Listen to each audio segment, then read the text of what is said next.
এটা মূল বিষয়বস্তু হলো মনিটারি পলিসি ফিসকাল কাকতালীয়ভাবে আমি জানতাম না যে আজকে আমার গতকাল কালের মধ্যে উপসম্পাদকীয় আমি দেখি সমষ্টি নীতির ব্যবস্থাপনার দুর্বলতা।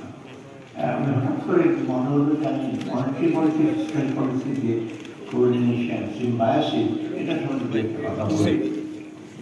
দুইটি মেজর পলিসি আরো পলিসি ইনভেস্টমেন্ট করছে এক্সপোর্ট করছে এগুলো আছে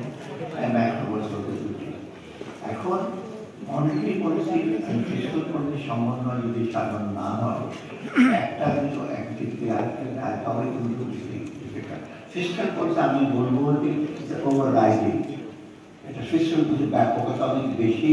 এটা সরকারের আয় ব্যবস্থা হলেও প্রাইভেট সেক্টর ব্যক্তিগত খাত সবাইকে কিন্তু এফেক্ট করে। Monetary policy on the other hand প্রত্যক্ষভাবে না পরোক্ষভাবে এফেক্ট করে, বাট ওটা ল্যাগ থাকে, ইমিডিয়েটলি অনেক সময় ট্রান্সমিট করে না। ট্রান্সমিশন মেকানিজমটা একটু কমপ্লিকেটেড মার্কেটের কিন্তু দুটারই কিন্তু ব্যাপক আছে। কারণ বাজেট সমাধান সেই কনটেক্সটে কিন্তু বাজেটের সাথে ফিসকাল পলিসি মনিটারি পলিসি। প্রথমত আমি মনে করি মনিটারি পলিসি সম্পর্কে আমি বলি আমার কিছু কিছু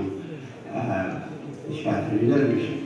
মনিটারি পলিসিটা এখন যেটা বাংলাদেশের যে মনিটারি পলিসি যেটা হচ্ছে এখন কি আমাদের সমস্যাগুলো যেটা হচ্ছে মূল্যস্ফীতি বলি, কর্মসংস্থানের স্থবিরতা এবং গ্রোথের স্থবিরতা, আমি বলবো এগুলো মূলত কিন্তু পলিসি দিকে পলিসি এখানে ইনস্টিটিউশন আছে করাপশন বা সেগুলো কিন্তু পলিসির ব্যাপারে চেষ্টা করা আছে। সেটার আমি বলি কারণটা হলো আমি প্রথমে বলি যে কত স্টিরিওটাইপ পলিসি থাকে। আইএমএফ একটা ক্লাসিক সে হলো তিনটা জিনিস: flexible change rate, flexible rate of interest and high rate of interest, there is nothing called cheap money, এরকম কথা বলতো। থার্ড হলো টাইপ কনস্ট্রিক্ট পলিসি।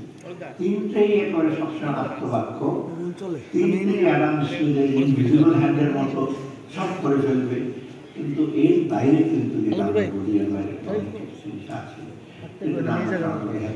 পলিসির বাইরে যেটা ফ্লেক্সিবল এক্সচেঞ্জ রেট দরকার আছে, একেবারে ফ্লেক্সিবল করলে বিপদ। আমি যদি বলি দরকার যে বাংলাদেশের ফ্রলিং বলছি, কিন্তু একেবারে টাইট করে রাখলে সেটাকে 9-6 ফাঁদে আমরা অনেকদিন ছিলাম। তারপরে কন্ট্রাকশনের মনিটারি পলিসি এখন চলা হচ্ছে। এইগুলোর বাইরে যদি আমরা না যাই, একটা এক্সাম্পল আজকে 50 বছর ধরে আইএমএফের প্যাকেজে আছে, 40-50 বছর প্রায়, এখনো বেরোতে পারে নাই। পাকিস্তান তার একটা ক্লাসিক এক্সাম্পল।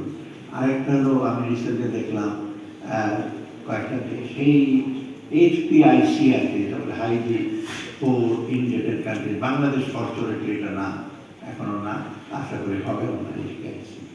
কিন্তু আমাদের কিন্তু বাংলাদেশে এতটা খারাপ অবস্থা বলবো, কিন্তু আমাদের এই সমস্যাগুলি কিন্তু এগুলো কিন্তু বেরিয়ে আসতে পারে। প্রথমত দরকার যে ফিসকাল এক্সপানশনারি হয়, ফিসকাল পলিসি রাজস্ব আদায় করবে, রাজস্ব ব্যয় করবে, অনেক লিমিটেশন আছে।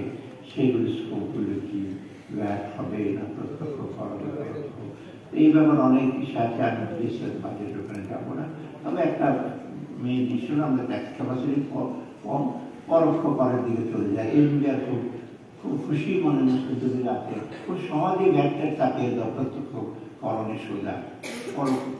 প্রত্যক্ষ খুব কঠিন, পরোক্ষ করতো রুটির উপরেও আমি দেন 5 টাকা, আরেকজন এই যে বসে আছেন বিখ্যাত ধনী বলতে তাও 5 টাকা দেন। আর প্রত্যক্ষ করে কিন্তু আমাদের বিক্রেছি, এটা কিন্তু এইগুলো সেই সঙ্গে যদি মনিটারি রিসোর্স মডেলেশন প্রবলেম রাখে, মনিটারি পলিসি যদি ঠিক এই যে রিসোর্স মডেলেশন প্রবলেমের সাথে যদি আপনার কনসিস্টেন্ট না হয়, ধরুন এখন আপনি ইম্পোর্ট একেবারে কমিয়ে দিলেন, ইম্পোর্ট কমে গেছে, ওদিকে ইম্পোর্ট ডিউটি কমে গেছে, ইম্পোর্টের জন্য যে রেভিনিউ হয় সেটা কমে গেছে। আরেকটা ইফেক্ট হলো ইন্ডাস্ট্রিয়াল হিসেবে কর্মবিষয়ের জন্য কমে গেছে। এটা দেখতে হবে, এটা মনিটারি পলিসি যে ইম্পোর্ট করে